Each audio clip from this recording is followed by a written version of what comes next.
Dr. Basu, so let's start the session. Hello everyone. Thank you to all our participants for showing up on this day. Today being the first death anniversary of my father, Mr. Shakti Prasad Biswas, I would like to dedicate this webinar to address the health issues of seniors.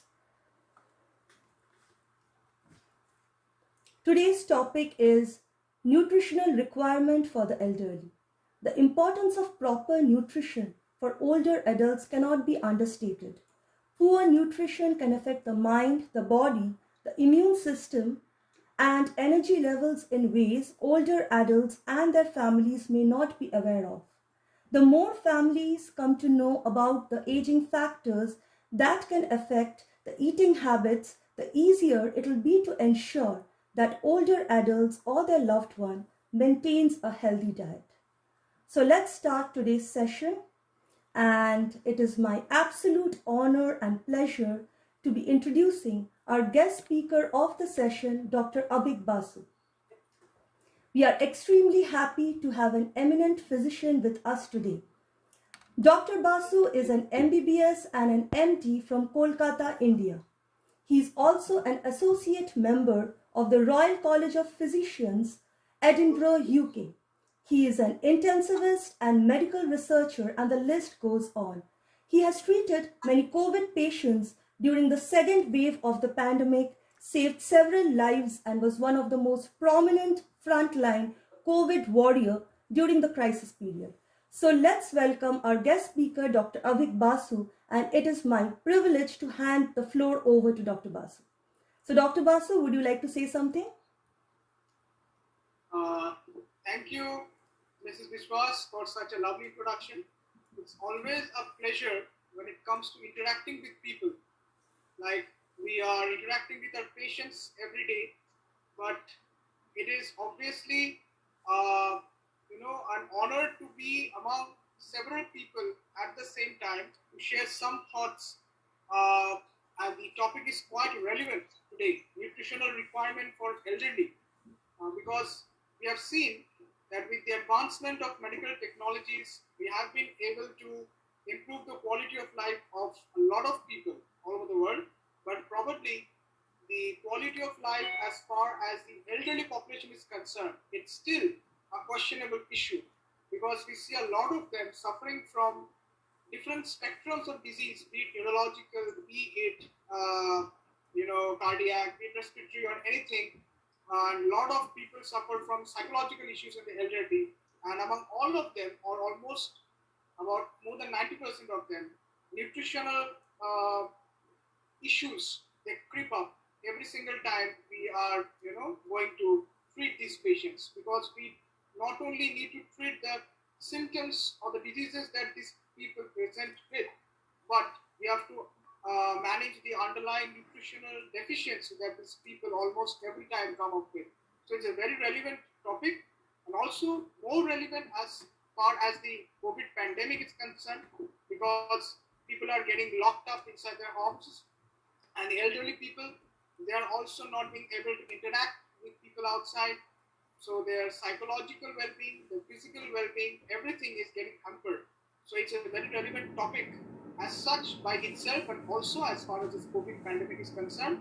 And I am very much grateful to Mrs. Vishwas for feeling that I am worthy enough to speak on this issue in front of such a beautiful audience, not only from my country and from different parts of the world.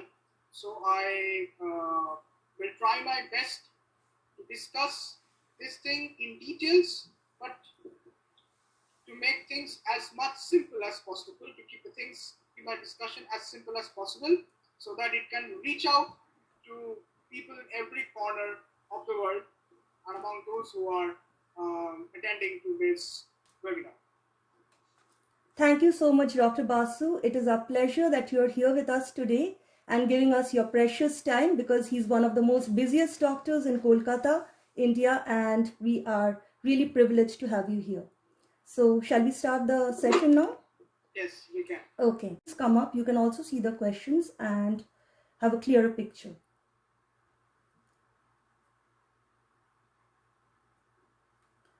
So let's start with the first question of the session. What are the tools to use for assessing nutritional status in the elderly? Now, if we talk about the tools or the equipments that we need for assessing the nutritional status, not only for elderly but for every people, it's quite simple. It's should be available in the cabin of every physician or even at home. Basically, we need two simple things. First of all, the weighing machine or the weighing scale. We have the conventional weighing scale. These days, we have the digital weighing scale, and there are different apps in the smartphones that can be linked up with these weighing machines. And we need a scale for measuring the height of the individual. So these two are the basic tools that we need for assessing the nutritional status, because by recording the height and the weight of an individual, we can calculate the most important index as far as nutritional status is concerned, that is the BMI or the body mass index. There is a set of classifications of regarding what is the normal BMI. Normally, we take about 18.5 to 24.9 to be the normal BMI range. Below 18.5, it is the undernutrition, and more than 24.9, we are concerned with the obesity. So both obesity and undernutrition, they come under the domain of malnutrition, and incidentally, it's obesity which is probably the most malnutritious disease that we encounter among people in this 21st century. So BMI is very important because BMI can help us in managing a patient with cardiac symptoms, with respiratory symptoms, with diabetic symptoms, with symptoms regarding an altered lipid profile like high cholesterol, triglyceride, everything. So BMI is the simplest tool that we can have for managing the nutritional status among the elderly population, and it's very easy even for physicians who are visiting people at their home, for those patients who are coming to attend to a physician's chamber, or even at their home, they can keep these things. And there are other modern equipments. For example, we have different nutritional scales. We can use there is a scale called the MAST scale, or the Malnutrition Universal Screening Tool. We have the MNA, or the Mini Nutritional Assessment Scale. So there are different scales. These are basically a set of questionnaires which we can use in our cabin. So we can use them at the bedside to see the nutritional status among the elderly individual. And then we also take a look about the different signs of nutritional deficiency. Of the different, for example, of vitamin A deficiency, we have some set of signs. For vitamin C deficiency, we have some set of signs. Vitamin D deficiency, we have some set of signs. So these are different, bedside tools which are available.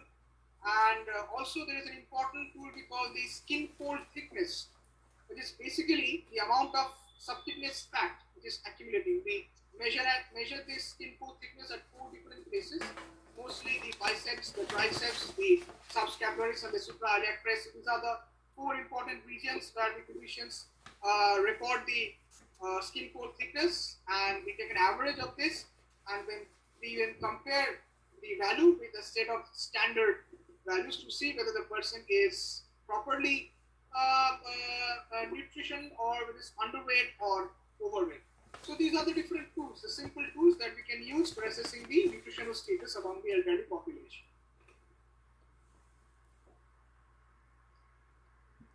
And Dr. Basu, the BMI index, as you said, considering that, how can we think the death risk of seniors, some seniors who are underweight, as you said, BMI less than 18, do they have more of death risk, or if they are obese, that is more than 30?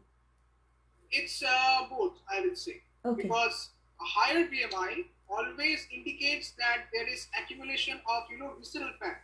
Because these days men and women are more concerned about the cosmetic fat. Cosmetic fat is just regarding cosmetic issues. It has got no health hazard as such. The deadlier fat that we are concerned about is the visceral fat, the fat that gets accumulated around the different organs, like on the liver, on the heart, and kidney, and all these things. So it's the higher BMI that we are always concerned with. But definitely, if a person is underweight, that if the BMI is much below 18.5, definitely that indicates the person is not meeting up his nutritional demands. Either he's not taking his meals properly, or he's suffering from a disease that is more catabolic in nature. That is, he's not being able to retain the nutrients. It's more being catabolized or broken down. That is why he's becoming more and more underweight. So that also points to a different set of diseases. Okay, so it's both a low BMI as well as a higher BMI that we are concerned with. So it's in both the cases for elderly population. Okay, thank you. But obviously, among the elderly people, since there is a more sedentary lifestyle, there is decreased physical activity compared to the younger population, so the BMI tends to increase, and it increases more in case of those people who have a history of diabetes, those who have an altered lipid profile, cardiovascular issues. So for them, definitely a higher BMI is very dangerous. For them, a lower BMI will probably be more healthy. Okay, thank you so much. So related to this question again, how do we identify malnutrition? First of all, definitely we have the BMI tool which I just mentioned, whether it's undernutrition or overnutrition. You can categorize the obesity into pre-obese, then obesity 1, 2, and 3. 2 and 3 is what we call the morbid obesity, extremely overweight. That we have. Secondly, we have the different nutrition scales. That's what I mentioned, the MNA or the mini nutrition assessment scale, or the malnutrition universal screening tool. Over there, we have a set of questionnaires. From there, we can assign a scoring system to see what's the severity of the malnutrition for that individual. And there are different sets of signs. For example, those who are suffering from vitamin C deficiency, they have got complaints like bleeding gums. That's we're aware of, spongy bleeding gums. They also have small hemolytic spots on the skin. Then we have vitamin D deficiency, mostly presenting with musculoskeletal issues like they've got bony or knock knee. Okay. Then we have night blindness issues like night blindness. We have issues with the conjunctival dryness of the eyes that can indicate a vitamin A deficiency. We have got multiple skin manifestations in vitamin B3 deficiency. So there are different ways, different signs or symptoms that can also guide us to identify what sort of malnutrition the individual is suffering from. And according to that, we need to hit that particular deficiency. We need to meet up the deficiency, either through diet or through supplementation. But obviously, diet is one of the most important. If you can take it naturally, there is nothing better than that. But obviously, we see in older age, we need to put the person on some health supplementation to meet up the different, caloric demands, protein demands, fat demands, because what matters is a balanced diet. The percentage, the proportion of the calorie, the fat, the protein, because we know about the Western diet, we know about the traditional Indian diet. The Western diet is more on, fat rich, caloric rich. So that leads to the different cardiovascular or endocrinological diseases in the older age. So we need to put more on protein, lesser of the calories, but obviously provide more of polyunsaturated fatty acids. Unsaturated fatty acids are far more healthier than the saturated fatty acids. So in different ways, we can make a proper dietary guideline for the individual, with obviously supplementing the deficiency that particular individual has. In that way, we can also go for managing the malnutrition. So this goes with the general health, wherein a low carb diet and more of fiber and more of antioxidants from the vegetables and the fruits can be included, like the general health also. Antioxidants is very important. Antioxidant is very important because we know that aging itself is an oxidative process. There is a lot of catabolic state inside the body while aging, and there is a lot of oxidative oxygen radicals, free oxidative radicals that are generating. So we do need to put the individual on antioxidants. They really work a lot, because I've seen myself during the COVID era, mostly those elderly people who were taking longer time to recover from COVID. I had to put them on antioxidants, and they do quite well. Much of the symptoms have got relief. So antioxidant is very good for managing malnutrition, especially with respect to elderly population. Okay, so you definitely support a vegan kind of diet wherein more of plant-based food can be introduced rather than the animal-based. I won't say strictly vegan, but yes, we do need to individualize. I will say we need to individualize the diet for that person. For example, the traditional, we call it Bengalis call the choto mach, the small fish which are rich in more omega fatty acids, like the DHAs. They do a good lot of things. They are helpful in suppressing the inflammatory response that goes on with the edge. We need to cut down on the meat intake. We can obviously encourage them to take egg, but it's the egg white which is better than the egg yolk. So we need to individualize the nutrition. Maybe some need more of vegan, less of non-veg, while some need more of balanced state between the two. So that depends upon the individual. And if we can have a proper dietary guideline, I think the aging years, the elderly years can be spent quite happily. Okay. Because it's all about food, it's all about nutrition, that what we need for. Because a lot of people whom I have put on dietary restrictions say, come on doctor, if we don't get to eat, then what are we living for? So it's indeed definitely an issue. People enjoy eating, but obviously you should eat something which is not harmful for your body. It should help you to be healthy as long as you stay on this planet. Okay, thank you. And coming to the third question, loss in elderly a big problem? Yes, this is indeed a big problem in the elderly because unintended weight loss, because see, elderly with aging, there's a lot of psychological changes that take place. You will come across people who will say that appetite, they are losing their appetite. Okay, they're not feeling like eating. Many of them present with digestive issues. They feel heavy after a small meal, so they tend to cut down on the consumption of the meal, and in that process, maybe the nutritional requirement that also tends to fall. So there is a lot of I'll say demand supply mismatch. How much he needs and how much he actually takes. There's a hell lot of difference. So that leads to the weight loss because aging is itself a catabolic state, and if there is reduction in the nutrient intake, so that will also lead to a reduction in the weight because the body will tend to preserve the protein pool. So if you are cutting down on your meals, obviously you're cutting down on the protein intake. So obviously your blood or body protein level will tend to fall, and the body will try to reserve the pool out by breaking down the muscles so that the amino acid level in the bloodstream stays in the normal range. So in a way, body is losing its weight.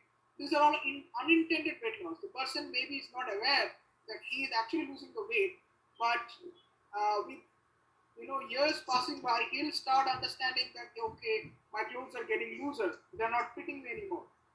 So it's a very important issue, unintended weight loss in every population, but more so in the elderly population because there's a lot of diseases that creep up as you start aging beyond 50.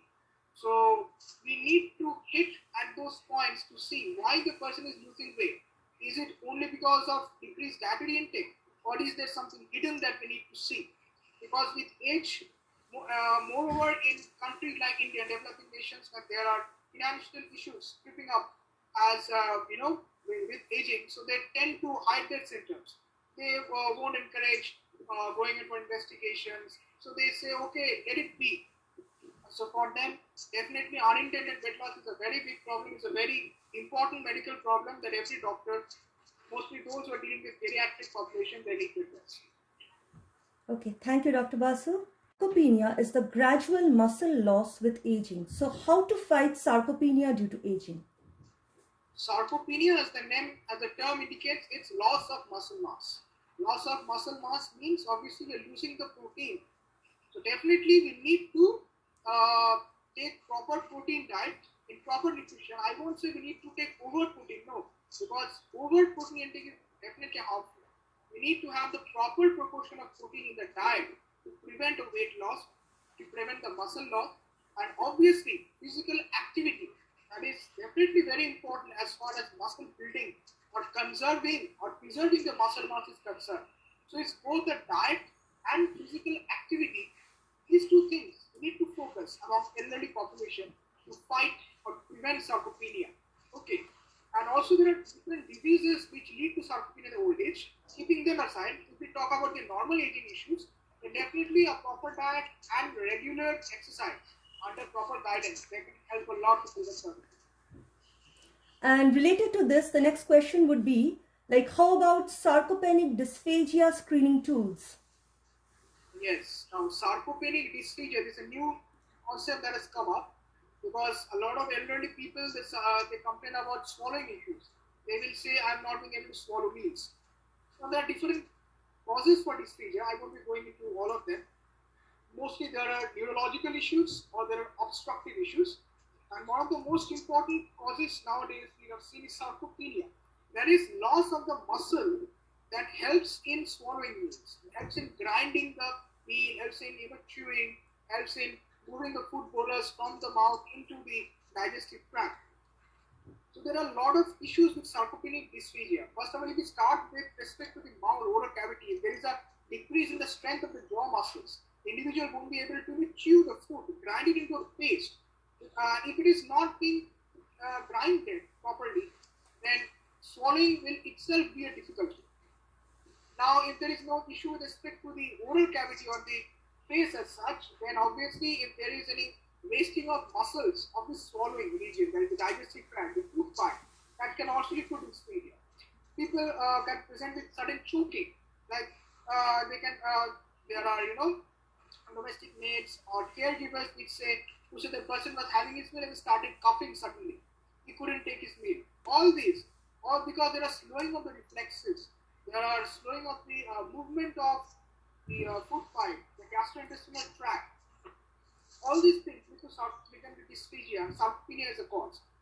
And as far as screening for sarcopenic dysphagia is concerned, we have the most important. We have the barium swallow technique, which is still quite popular in developing nations. Barium swallow. We can see what's the movement of the food pipe, whether it's contracting or relaxing properly, or rather, I should say, contracting or relaxing periodically, regularly, to help in movement of the food bolus. Also, we have the video stroboscopy, that is the video fluoroscopic study. We study through a sort of endoscopic picture to see how the food pipe is moving. So all these things can help in screening dysphagia, and we can eliminate the different causes, whether they're neurological causes, whether they're obstructive causes, and finally, if there is a sarcopenic dysphagia, very likely we can see sarcopenic dysphagia among patients who are recovering from the stroke, patients who are suffering from motor neuron disease, neurological diseases, because with nerve disorder, obviously the muscle becomes inactive, and if there is inactivity of the muscle will start losing its mass. So it's more of sarcopenia, there is loss of muscle mass combined either with the loss in muscle strength or physical activity. These are the different ways in which we can screen sarcopenic dysphagia. Obviously, we need experts to guide us on the cause of dysphagia, but definitely once the elderly individual starts experiencing symptoms like coughing during swallowing or feeling choked while swallowing meals, not able to swallow solid but able to swallow liquid, or it is the reverse, that being able to swallow liquid but not swallow solids. So definitely that should be the earliest evidence that you should consult a proper physician or expert regarding this field to see what is the cause for the dysphagia. Thank you, Dr. Basu. So coming to the next, protein does an older adult need, and how to include enough protein in a daily diet? Right. Now the protein requirement actually is individualistic. Normally, on average, we say that the protein requirement is 1 gram per kg per day. So that means if there is a 60 kg adult, he needs around 60 gram of proteins per day. With elderly population, obviously, we need to readjust the protein intake. For those who are not on any chronic diseases like kidney disease, diabetes, or anything like that, they can be put on this 1 gram per kg protein diet each area. But for those who are having some other chronic diseases, in that case, we need to come down on the protein intake. We need to see how much protein individual actually not only will need, but how much protein the body can handle. That is mostly the kidneys. The kidneys are the main organ that can handle the protein. We need to see how much his kidneys can handle, and accordingly we can adjust his protein intake. And to adjust the protein in the diet, like there is obviously egg white, we can give the person if he's a non-vegan. There is the pulses, the legumes. You can take soybean is a very good source of protein. We have the nuts, the almonds. The almonds, they help a lot. We have the chicken. That we have chicken. We can give meat. we mostly avoid meat in the elderly population because a lot of them have cholesterol issues, cardiac issues, and all those.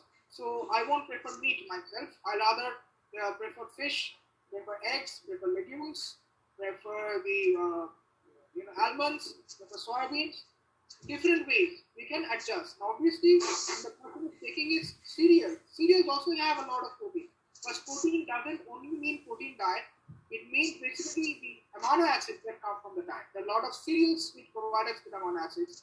There are a lot of proteins themselves which give us the amino acids. So we can adjust.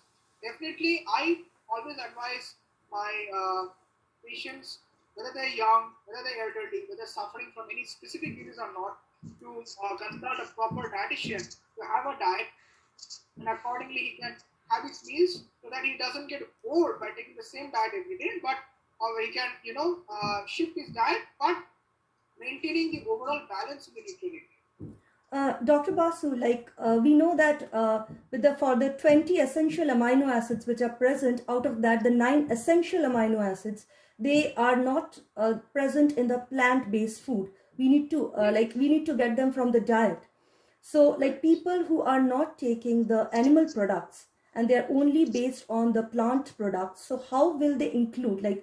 Will they just go for legumes or mostly into nuts or something to get the protein? Legumes help a lot. Then we have the people from Rajasthan. They prefer the rajma, ragi. Okay. They have a good lot of protein. Okay, and sometimes I put them on protein supplements. There are a lot of protein supplements. Good brands available. They can have those things in proper dosage that can supplement more or less the protein requirement for those who are not completely meeting up the protein through their normal diet. So they can take those supplements. They help because we do need to give elderly population special focus with respect to protein intake. And Dr. Basu, for example, if for breakfast, supposedly people take breakfast sometimes very casually. They don't think that how much protein or how much good food they're getting in the breakfast, in their diet. So if they take a pastry with a cup of coffee, for example, so they are not getting anything, any protein or any good thing. So and they supplement it maybe for lunch. They have a very good lunch with lots of legumes, and then they take some animal product or anything. So like how will it, do you think that the protein distribution should be like in every meal as a person is taking? Protein distribution is very important because we see mostly that the protein intake is highest during the lunch, closest to the lunch and the dinner. In breakfast, mostly we are skipping essential nutrients. Like people can have, sometimes they have a glass of juice, fruit juice, and then go out to work. Have some just a couple of toast or maybe like tea biscuits, and they go out. So basically, the breakfast is the most suffering part of the daily diet. So what I advise is poached egg maybe or 2 boiled egg whites. They can help a lot. You can take oatmeal in the morning. It helps. You can take cornflakes in the morning. They can help with a glass of milk and all those. Or if you are really in a hurry, you don't have much time to rest for your breakfast, then you can go for a glass of milk with a good protein supplement. Like we have good protein supplements that can more or less compensate for the efficiency or lack of protein in the as far as breakfast is concerned. You can go for it. Okay, thank you. Now, related to this, like how much protein is required again, like for patients who are specifically diabetic patients who are suffering from any health conditions, renal patients, diabetic patients, or in patients who are in dangerous effects of a catabolic state? Yes. Now, diabetic patients invariably land up into kidney disease, which we call the diabetic kidney disease. Okay. In the early phase of the diabetic kidney disease, the body tends to lose the protein because the kidney filtering period is delayed. So we have to compensate for that loss because if there is too much of protein lost from the body, that can lead to swelling, that can lead to self-deterioration of the kidney function, a lot, fluid accumulation in the body. So in their case, we may need to increase the protein intake a bit.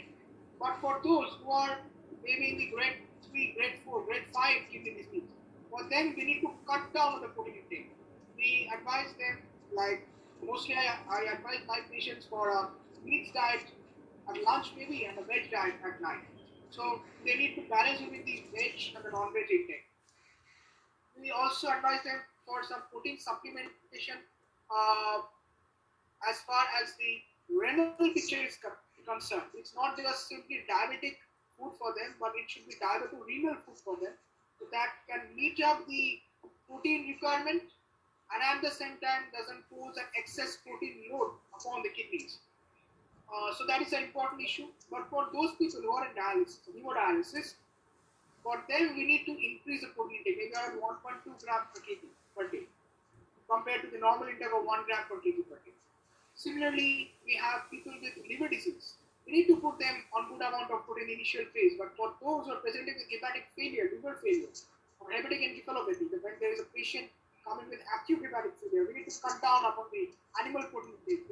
We rather prefer the plant proteins. So there are different diseases where the individual protein diet we need to be adjusted. And also, like kidney patients, they should take less of protein because, Yes, yeah, we okay, should. Yeah. okay. And coming to the next question now, you want to add more on the Sure. protein part? Okay. So, is cancer screening in older adults necessary? And when can we recommend interventions to screen cancer? Okay, like I would say screening for every cancer is required. And also, not every cancer is screenable. That's also an important issue. But definitely, as far as males are concerned, there are a lot of focus upon the prostate cancer. That's the most important cancer that male individuals tend to have with aging. We can go for the yearly PSA screening on the blood. We can go for the UASG, KUB, prostate region, to see whether there is an enlarged prostate, if there is an excessive increase in the PSA level. If so, then we can go for the scanning and everything. So definitely prostate cancer should be screened among every elderly individual. As far, the male patients. Cervical cancer is a good screenable cancer for the women. Obviously, that's important. We can go for a pap smear every year, and also for maybe a TBS, by the sonography, ultrasonography, conventional or the transvaginal ultrasonography. And there is rise in the colon cancer in the elderly population. Mostly those who have, history of taking fatty meal, fatty diet, or those who have family history of cancer. Obviously, for people who have a family history of cancer, whatever cancer it is, definitely for them, cancer screening is a must. For colon cancer, we need to go for maybe a colonoscopy a year, or maybe a CT abdomen once a year. If there is history of even like colon polyps, we used to have colon polyps, or maybe there's a family history of colonic polyposis, it should be screened. And if there is a history of lung cancer and all, yes, therefore we can go for the chest X-ray or the CT thorax.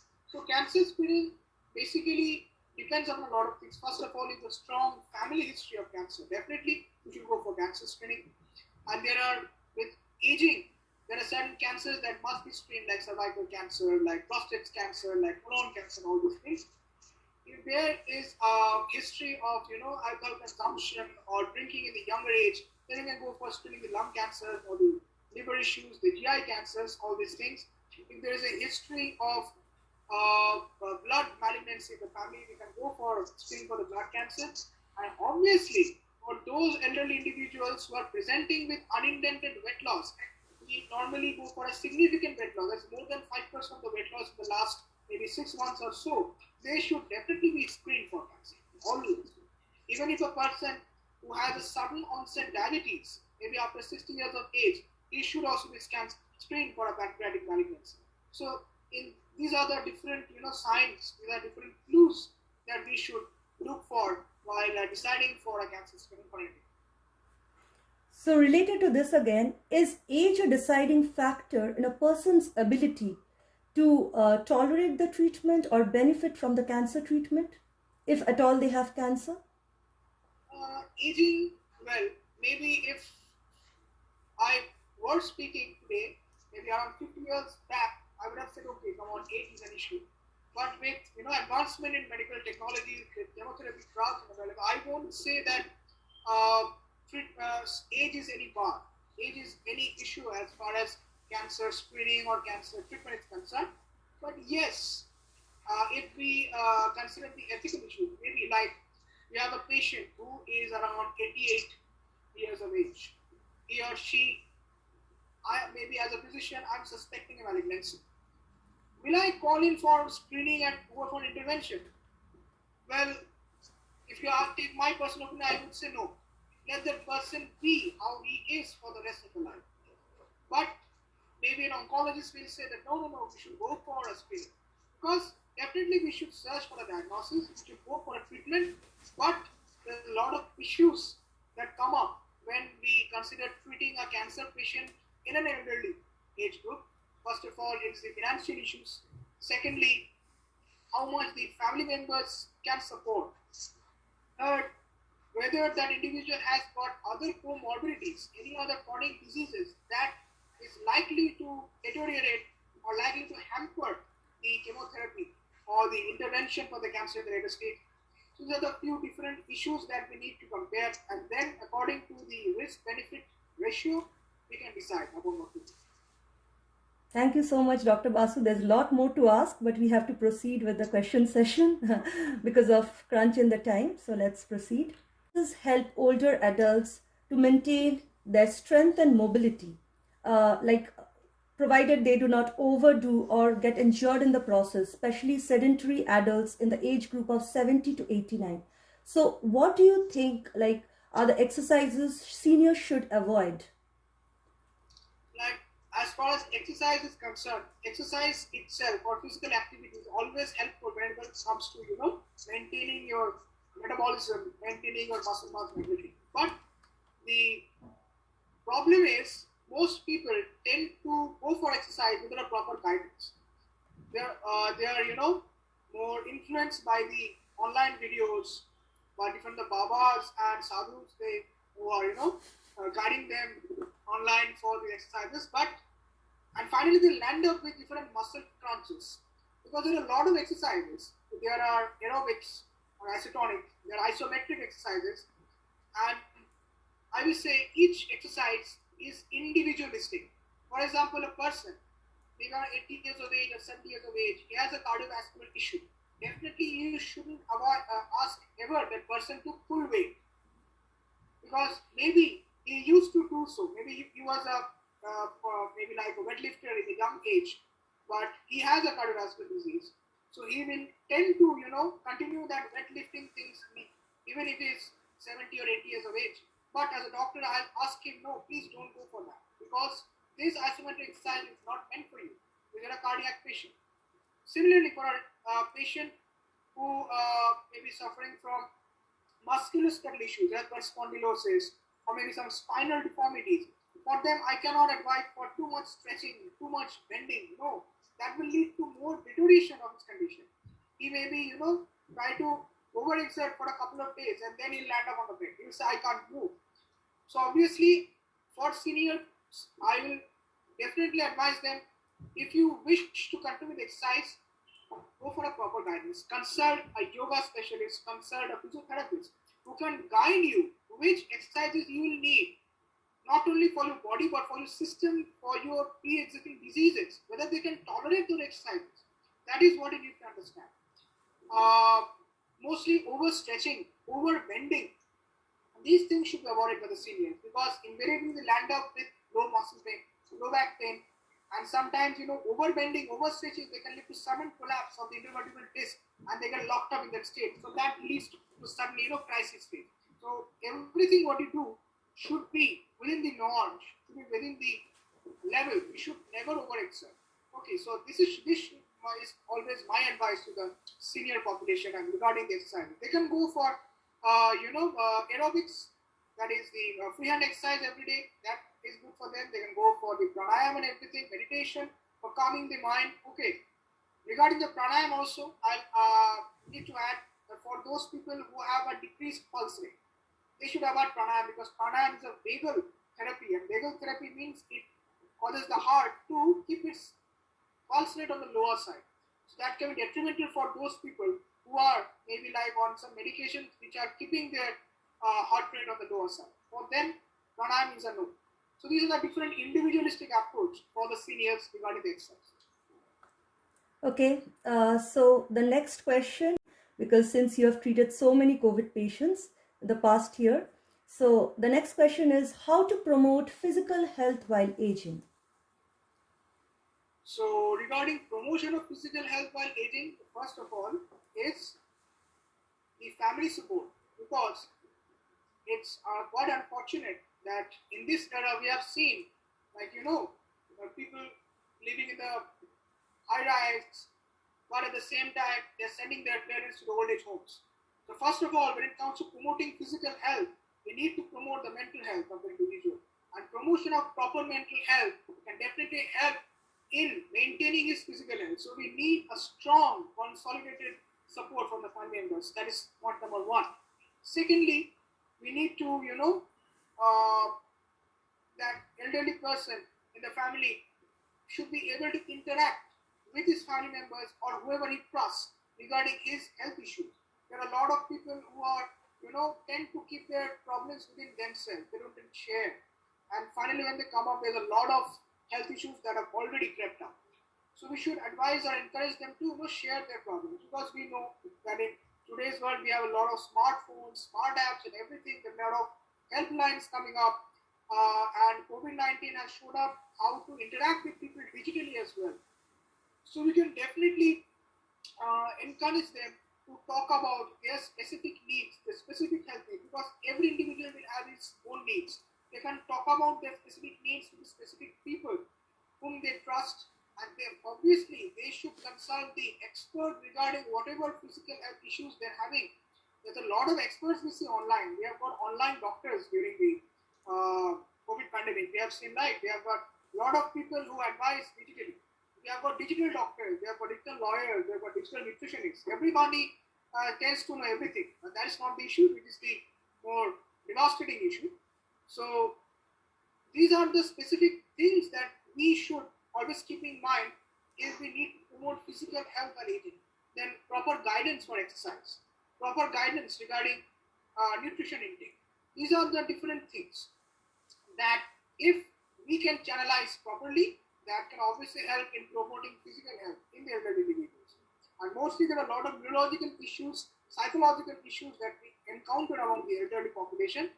There we have the counselors, there we have a team who help in home-based counseling, motivation skills, lesser of medications, more of talking, behavioral therapy, to speak out, to interact with the individual. That can help a lot. That can help. And so we will come to a most important question of this session. That is, you have treated many patients, COVID patients, and saved several lives. So older adults who are at higher risk, and what are the serious symptoms and complications they can have due to COVID-19? Elderly population, elderly people, they are already having a lot of oxidative stress inside the body because of aging itself. And we have known since the inception of COVID that COVID entry into the body, the virus, that leads to an hyperinflammatory response. There is a lot of inflammatory mediators released, a lot of oxidative stress that comes up, and whenever there is excess of oxidative stress that cannot be tackled by the antioxidants which are naturally present inside our body. So there is oxidative damage to the cells. And cells mean for COVID, it can be any cell. It can be the brain cells, it can be the cells of the heart, it can be the cells of the lungs, the liver, the kidney, the skin, the eyes, whatnot. Everything. So literally every single organ of the body is at risk of deteriorating if an elderly population gets contracted with COVID. I'll share a small experience. I just lost an elderly patient of mine. She was probably around 84 years of age. A couple of weeks back, she had COVID, but it wasn't that a vital count was too high. Vital count was more or less on the milder range. She had a CT value quite high. That indicates a very low viral count in the body, but there was not a single organ system involved in her body which didn't get affected. She had an issue with the brain. She had an issue with the bone marrow. She had an issue with the kidney, with the heart, with the lungs, everything, with the mouth, the mucosa, the skin, everything. I wasn't able to save her. Maybe it's my failure. I couldn't because every single system of her body got involved. Then there are other elderly population whom I dealt with. Most of them are now living with some organ or the other, having a residual damage after COVID. So it's definitely elderly population should be the high risk population as far as COVID management is concerned. The commonest complications that I faced was definitely the respiratory malfunction, that is the oxygen level going down, some of them landing up with BiPAP or ventilator. The next complication that I faced was regarding the neurological sequence. Many of them had stroke-like episodes. Many of them had like residual paralysis. They couldn't walk properly. They are now not even able to walk without the support. So many of them had, confusion. We call it encephalopathy, COVID encephalopathy. So these are the two most deadly complications that I faced while treating my elderly COVID positive patients. There were some cardiac patients as well, but not that much dangerous, that much deadly. But every one of them is healthy compared to what used to be at that time, but definitely with some residual problem that is still there. And literally, I have no answer as to when these problems will go, or will they ever subside in their body? Maybe not. Maybe that individual will have to live with such residual symptoms for the rest of his life. Okay, Dr. Basu. And one more thing, like once they recover from the disease, what do you think that they should be in a good routine, like so that they take care of their health? The most important advice that I'm giving to my patients who are recovering from COVID, that is post-COVID phase, is first of all proper diet. That means proper amount of protein, lesser of fat, and adequate the amount of calories, because they need calories and they need protein. Most of them are meeting their protein through the diet. If not, then I'm advising for some protein supplementation. Obviously, keeping in mind whether that person has a kidney disease or a diabetes or whatever. Next is good amount of water intake, because I had COVID. I know that after recovering from COVID, there's a hell lot of dehydration. I used to feel thirsty whenever I saw a bottle of water just in front of me. So your body needs to be hydrated because it's quite dry. Maybe even 3 weeks after recovering from COVID, you need to properly hydrate yourself. Else, you'll suddenly fall down. You have a low blood pressure or everything. Third is physical activity. It's never that you should not go for a walk or do exercise after COVID. No. You should obviously go for a physical activity, because only activity can help to bring your previous health back to normal. Okay, that is can be muscle exercise, that is the normal aerobics or the isometrics, and obviously respiratory exercise, breathing exercise that we need to have, because the lungs are mostly hit by this virus, so we need to have breathing exercise as well. Fourth is we need a proper family support, because there can be symptoms or signs which the individual never had before, and so the members in the family, they can be all time complaining about why are having this thing. So they need to understand that it's a post-COVID life, and the post-COVID life is somewhat different than the pre-COVID life. So these are the 4 primary advice that I give to my users: the proper diet, proper hydration, physical activity, and family support. And definitely we need a psychological boosting, because a lot of people are suffering from depression, mental confusion after recovering from COVID. I'm advising them for some brain exercise or brain gym, like solving Sudoku, going for crossword, reading books. Sometimes I have a couple of patients who like to play video games even in this age. So that can also increase the concentration, increase the brain power. And I'm putting them on antioxidants as well, putting them on some neurostimulants as well, that can cut down on the oxidative stress that is still remaining after recovering from COVID.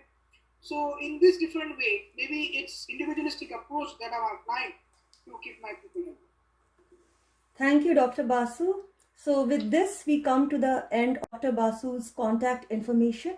You can reach out to Dr. Basu in Kolkata, India. And here it is.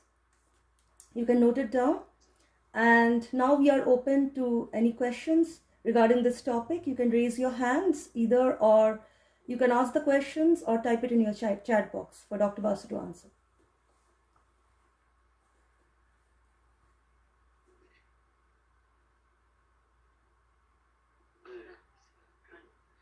Hello, Aditi. This is Reena Mashi. I don't see the chat box, so we could type our question if the chat box is made available. I also send it to Shantanu Roy Choudhury, our question. Okay, like if you have the questions now, you can directly ask Dr. Basu and he will be answering them. Like this is the open session for question and answer. Yeah. Okay, so let me read the question. Research indicates that fatty liver and certain heart fatty damage are reversible. Are you aware of the merit of this research? And if so, what kind of diet, including water and exercise, would you recommend? Okay. Thank you. Now, fatty liver as such, it can be classified as the grade 1, grade 2, grade 3. It's mostly fat liver, that is, we medical experts term it as the non-alcoholic fatty liver disease or the non-alcoholic steatohepatitis. We classify it into 3 stages and then into overt hepatic failure and cirrhosis. If a patient presents to us, maybe like with grade 1 or grade 2 fatty liver, well, it is quite reversible because fatty liver can be reversed in 2 billion ways, or I'll say non-pharmacological ways. First of all, it's the diet, fat-restricted diet, proper protein intake, more of PUFA than MUFA or saturated fatty acids, physical activity, and sometimes antioxidants like glutathione. They can help a lot in controlling and sometimes reversing the fatty liver. And what you are saying regarding the fat accumulation around the heart is basically the visceral fat that you are referring to. Yes, definitely we can reverse it in the early phase. But if a patient presents to us with a metabolic syndrome, like he has got a fatty liver, he has got deranged cholesterol triglyceride levels, he has got associated diabetes, the person is obese, well, for him or her, it's quite difficult to reverse, but I'll say it's still quite possible to halt the progression of the disease so that it doesn't land up in a complication in a recent or a distant future. Okay. So diet and exercise, physical activity are the two non-pharmacological approaches to managing a liver disease, that is the fatty liver disease, with some antioxidants, and accordingly, depending upon the gradation of the fatty liver, we can go for medical therapy. That depends upon the liver. Okay, like I'm seeing people who have raised their hands. First I would like to give a chance to Anne.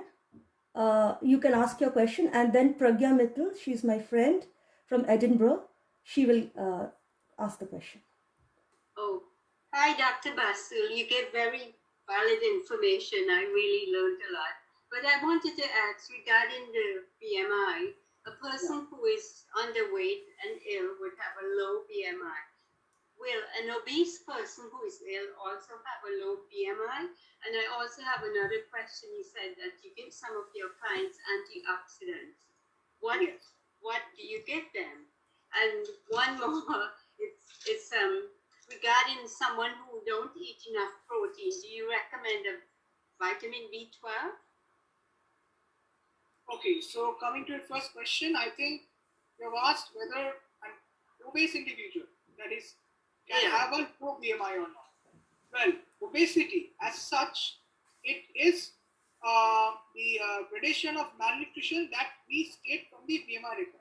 Maybe, for example, if the person has a BMI of 30, for example, I can call him obese. Now, if that individual, say for example, is suffering from a disease, is now suffering from, say for example, hyperthyroidism, that leads to a lot of catabolic state. So there is a catabolism. Okay. Right. That person can now lose the body weight. Okay. Now, maybe if I measure his weight and the height, and there I find a BMI now in the maybe normal range. Maybe he is now presenting a BMI of 23, for example. So definitely the person now, as of now, is not obese, but he has a history of obesity. So we'll definitely regard him as an obese patient and accordingly treat him, but keeping in mind the underlying disease that has led to the catabolism. Okay. Thank you. So that's your first question. The second is probably with respect to the antioxidants. Right. Now, there is a lot of antioxidants in the market, and probably COVID-19 pandemic has has seen a boom, an explosion in Yeah. the pharmacological markets as far as vitamin and antioxidant is concerned. Maybe nowhere in the world people has ever consumed such amount of vitamins or trace elements or antioxidants ever than they have consumed in the last year and maybe this year.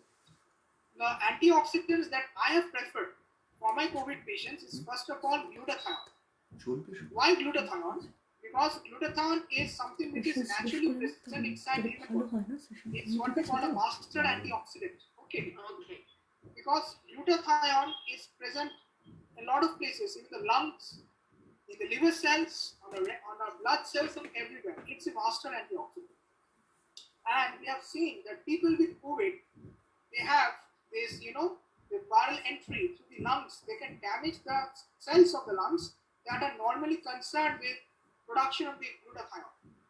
So the glutathione level in these patients, they are, reduced considerably. So if we can supplement them with glutathione in good amount, that can help in boosting of the antioxidant response in the body. Because glutathione by itself is antioxidant, and at the same time, it can also help in boosting up the action of other antioxidants in the body. So that's a very important antioxidant which I used. The second antioxidant that I use is vitamin C. Vitamin C is present in the citrus fruits. We have been using vitamin C according to the WHO and the National Health Guidelines for COVID patients. Obviously, this year, that's in the second wave, there is no such recommendation of vitamin C, but we have been using them.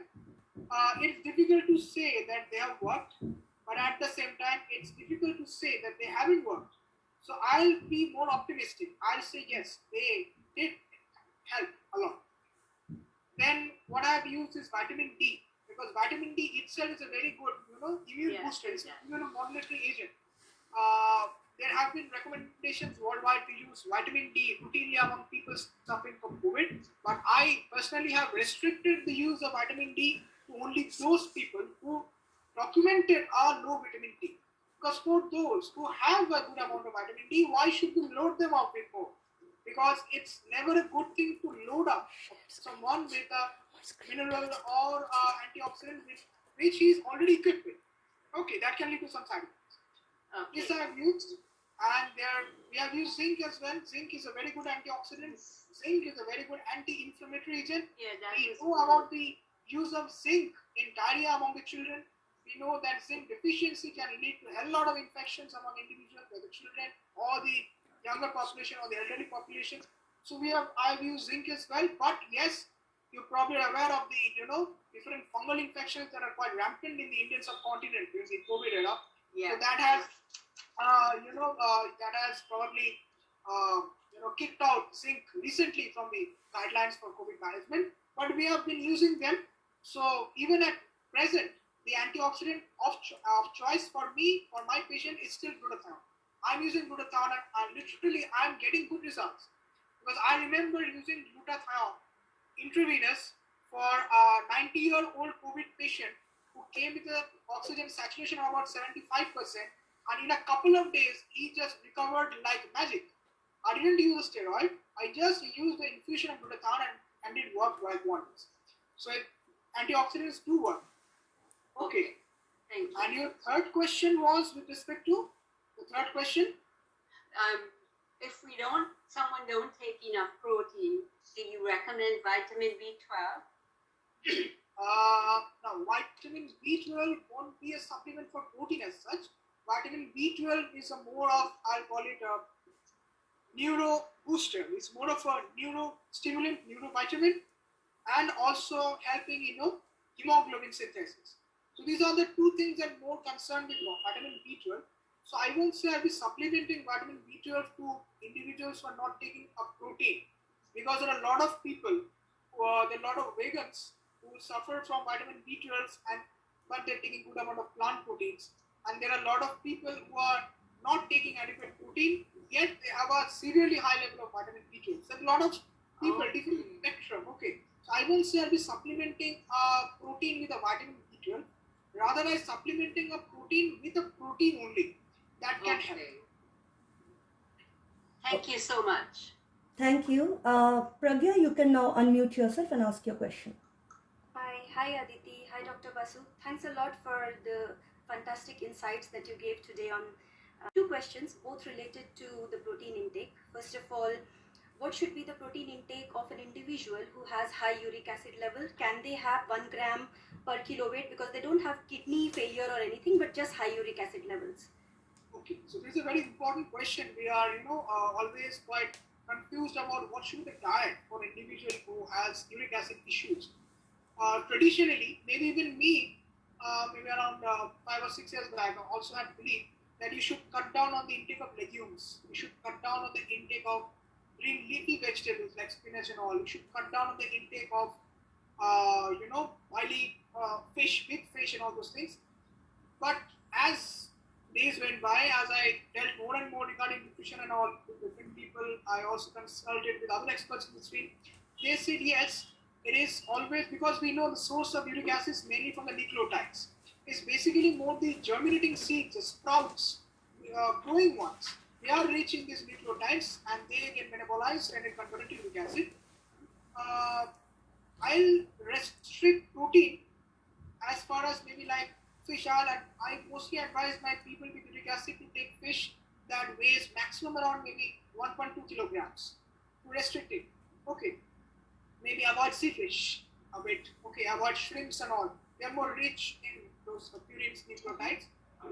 I won't restrict the intake of the egg. Maybe I'll advise them to take 1 egg white 5 days a week. That won't do much of harm. I won't advise them to cut down on the spinach intake. Obviously, there is no one in the world who takes spinach daily in lots and lots of amount. To have a uric acid issue with a green leafy vegetable, there is an expert who said you need to literally consume spinach like a goat if you need to have uric acid issue. So no one can go till that level. So there is nothing specific with leafy vegetables, but yes, I advise my patients to cut down on the intake of nuts and germinating seeds, sprouting seeds, because a lot of people in the elderly age group who consume a lot of almonds, the peanuts and all, I advise them to cut down. I don't tell them, okay, stop completely. I won't say stop, but you can decrease the intake. Maybe you can decrease the number of days in a week you're consuming them. You can decrease the amount you're consuming per day. So these can help. Right. Okay. So there are associated issues actually for a person who is predisposed to uric acid. There is certain genetic, predisposition to uric acid levels. There are people who have a history of intake of alcohol. They're very much prone to developing uric acid level. Who have a metabolic syndrome like diabetes, hypertension, heart disease, liver issues. They are very prone to have uric acid issues. Who have a kidney issue, they are also prone to have uric acid issues. So for them, maybe the diet should be individualized, should be distributed. Right, so I'll just follow up on that question and ask you, if somebody is a vegetarian and anyway they don't take fish, shrimps and anything, what about milk products? If somebody is taking paneer and dairy products should be cut down. Dairy products should be cut down a bit. Like we can advise them to take curd. Curd is good, okay? They can take paneer like that, maybe 3 days a week or 4 days a week. But raw milk and those things, I think that should be cut down. And how about whey protein? If somebody is taking some 1 scoop of whey protein? Whey protein doesn't matter much. There's a lot of people who also take, soya milk and all those things. That also happens. It's okay to take that? Okay, great. So my next question was that you actually mentioned in your talk at some point that, patients who are on dialysis, you need to put them on higher protein, like 1.2 gram per kilo weight. Why is that so? Actually, I'm left confused. Because dialysis means what? You're basically supplementing your kidney for clearing your circulation of blood. In that way, basically what is doing, it also causes the protein and all those things to be washed out. Okay. It's basically it's a forced way that the kidney is not functioning, so you are forcing it to clear it out. In a way, you are losing your protein, albumin and all those things. So for them, you need to supplement a bit more because you don't need to worry about the kidneys because he's already on dialysis. So he's basically an artificial kidney. So you can put them on a high protein diet because whenever a person is on hemodialysis, you'll see that the overall health of them declines. They are more on catabolic phase. They tend to lose their muscle mass. So you need to preserve the muscle mass. So for them, you need to increase the daily protein intake compared to someone who is a kidney patient but not on dialysis. For them, the requirement. I see, that makes sense. Thanks a lot. Now, Ashmita, you can just unmute your system and ask your question. Okay, well, hello, Aditi, and a very late good evening to Dr. Avik Basu. I must say that I am one of the privileged ones to be under Sir's care. I was suffering from COVID, and I would say I'm a little bit away from the jaws of post-COVID, but still a part of it, and I bother Sir a lot, even till today. But my question today with Sir is, even my, I always see that a fun part is that as people grow older, they're becoming a little more mischievous. So that's what's happening at my home. I have our grandmother with us, who is extremely witty, and Sir knows how amazing she is, and how naughty she can be. So the one thing that I'm facing, it wouldn't be a problem. It is just a learning that we have. Is that she suffers from zillions of things, but she has a mind which is very sharp indeed. But what's happening is that because she's getting older, she has that one answer that I'm 85, you all are younger than me, I can't walk around, I can't exercise. So what's happening is that her diet and everything is like how it is, but since she's not exercising, so automatically the nutrition and everything is going haywire. Number one, that is one question, that for patients who have this innate quality to not do that, is one thing. Then what can we do with that? One. Number two is, Sir, I'm sure Sir understands that. I mean, she's in the onset of probably dementia. So, she tends to forget and tends to remember. So, is there any, we are under medication, everything is there, but is there any nutrition, that can be added, anything that can be done in a natural way, in a natural method, or is there any way we can, help her to even exercise? Is there anything, because it's more of a mental, and a dietary kind of a thing which we want to go for. So I think it's something for everyone, who comes up with that thing that, okay, I'm getting old, y'all are all young, so you all don't know what we are going through. So our legs don't move. So come to our age and then you'll understand. So I have these two questions for Sir. How do we deal, or how, I wouldn't say the word deal, that would be incorrect. How can we learn and help her? Because we want her to live a really healthy life, but she just won't do it. She won't walk. She won't do it. And she says, Doctor, bolechen ekbari hatbe. That doesn't happen. So how do we do that? So basically, like with aging, there is, because everybody of us, as we grow up from being a child to adolescence, teenage, young, then elderly young, and finally to our elderly age, there is a change in the system, what we call the physiology, and at the same time, it's a change in the mindset, psychology. Now, this change in the mindset is individualistic. You may have people who are maybe like 80.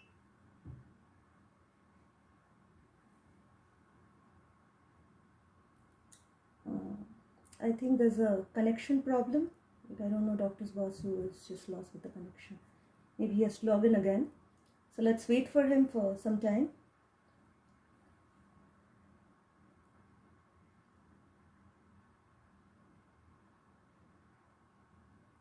Very sorry for the inconvenience. Let's see if Dr. Basu can log in again. Message তোমার মধ্যে message করলো ওটা চলে গেছে না তো জানি না কীভাবে করবো তাহলে এটাকে বন্ধ করে দিতে হবে হয়ে গেছে ভিডিও হয়ে গেছে তা ওটা হয়ে গেলে এটা কী করছে ঠিক আছে I would request all the participants to stay logged in. Like, I hope he will be joining again. Maybe there's a connection problem because we don't want to lose on the information. So please stay logged in for another 5-10 minutes, please. Thank you. Phone কর disconnect হয়ে গেল বললো কি আমাদেরটা ওরটা ওকে আরেকবার করতে বলো Not be the same as in case of others. We need to be more open to them, because they feel, for those people, they feel sharing their thoughts may be a problem for other people in the family. They feel, because there are a lot of people I know, they tell me that I have become a burden in the family since I cannot do anything, since I cannot contribute anything to the family. So what's the use of keeping myself fit and fine? It's time for me to go. So this is the negativity that starts creeping up. Okay. Obviously, this negativity in itself indicates the onset of, the age-related dementia, depression that we have, Alzheimer's. These are the few beginning issues, initial events that should act like a warning symptom for us that no, this person was entirely different at one phase of life. Now he or she is living something else. So it's time that we approach experts regarding how to manage. I prefer, first of all, a proper counseling. Counseling means not always a counselor. The best counselor is the family member himself. Why do we need counselors these days? Because truly, people are losing connection with the ones whom they love, so they don't get to talk to people. That's why we have this group of people whom we call counselors. It's a funny thing. We are social beings. We are gifted with the vocal cords to speak out, but we don't tend to speak out. We don't get to speak out because the people whom we feel comfortable with, they don't have the time to talk to us. That's why we always need to seek a counsel. So we need a proper family support for these people. Number one. Next is we can go for some, cortical stimulus that we say, stimulating the brain so that these depression issues, they slowly subside. There is a plant that we call ginkgo biloba. We used to read them in the life science biology classes. Ginkgo is a very good cortical stimulant. Okay, there are certain medications which have the extracts from ginkgo. We can search for them. They can help a lot to boost up the aging mind, prevent the progression or to slow down the progression of dementia. Then we have omega-3 fatty acids, just like the omega fatty acids or the DHA that we use for children during the time of their brain development. We can use these medications for elderly population, and as a matter of fact, I've used these for a couple of my patients, and you won't believe, I was literally shocked when I revisited the patient 1 month later. I thought this person is not the one whom I saw last time. He is more active. And what I saw was probably some other person. There was a radical improvement in his mental status. He has become more, verbose. He starts interacting with people. He can go to his washroom. He can, wear his own clothes. He can do everything, literally. He now just seeks my permission to go out of the house and have a walk. So there are a lot of medicines which are not typically the modern medicine. Maybe plant extracts, nutraceuticals, food supplements can help a lot in boosting up the senile brain. Then we have a lot of people who can play bridge. Bridge is a very good, cortical stimulant, the game, bridge. Then we have Sudoku solving. Then we have, crossword puzzles. And I know a couple of patients who still play video game. So these things I encourage. It's basically to shorten the brain. Just like you have an age-old knife, like it's rusted, so you need to just remove the rust. You need to sharpen it. So its brain, it's like rusting it. So prevent it from rusting, sharpen it. Okay, so different ways to sharpen not only medications, but obviously non-medical approaches, of which psychological boosting is one of the most important issues. Thank you so much, Dr. Basu, for all your suggestions and being with us today. We can ask innumerable questions to you, and I would request all the participants, like you have the contact information of Dr. Basu, his email ID. If you have any further questions, you can email him, and he will, I request him to answer the questions if he can. He can find some time. And with this, we come to the end of this session. And we are really blessed to be in this industry where we can learn and gather incredible knowledge to bring good health to ourselves and to our loved ones. And thank you to all the participants, and especially for Dr. Basu for giving time and attending and being with us today with so much of information. These are all precious informations for all of us today. So thanks again, and We hope to bring in more sessions like this one in the upcoming days. So be well and stay safe, everyone. Thank you. It was a lovely interaction with everyone. Thank you so much. So we will be ending the session now. Thank you again. Thank you. Thank you.